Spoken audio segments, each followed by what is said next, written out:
Hi, I'm Alana. If you're installing your Diono car seat in a vehicle older than 2007, more than likely it will have a lap-only seat belt.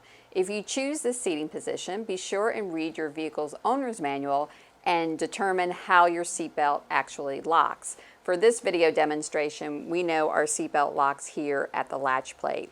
When you're installing the Diono car seat rear facing, be sure that you connect and lock the detachable rear facing base, and then set the entire bottom portion of the car seat on the vehicle seat.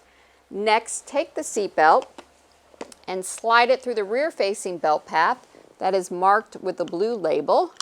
Insert the latch plate into the buckle, and then simply push down on the front of the car seat and tighten the seat belt on the belt path.